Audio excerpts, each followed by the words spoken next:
ஆர்ப்பாட்டம் பண்ணல, இப்பதான் பண்ண ஆரம்பிச்சிருக்கோம். வெளியில எவ்வளவு மனம் கொடுத்திருக்கோம், எந்தவித பிரயோஜனமும் கிடையாது. எத்தனை பேர் வீடு இல்லாம இருக்காங்க. இந்த நாட்டுக்காக ஜெயிலுக்கு போனவங்க, சுதந்திர போராட்ட தியாகிங்க, 90 வயசை தாண்டினவங்க கொஞ்சம் பேர் தான் இருக்காங்க. ஆனா அவங்க வாரிசுகள் இருக்காங்க பாருங்க, இன்னும் கஷ்டத்துல தான் இருக்காங்க.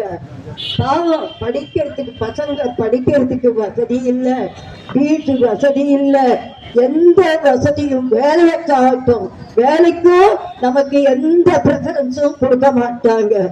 தயவு செய்து அரசாங்கமே கொஞ்சம் எங்கள் பக்கம் கொஞ்சம் கருணையை காட்டுங்க. எங்களுக்கு ஒரு மாதாந்த பென்ஷனை ஓய்வூதியத்தை கொடுங்க. எத்தனை பேர் வயசானவங்க இருக்காங்க, கொஞ்சம் வந்து பாருங்க, கணக்கெடுங்க.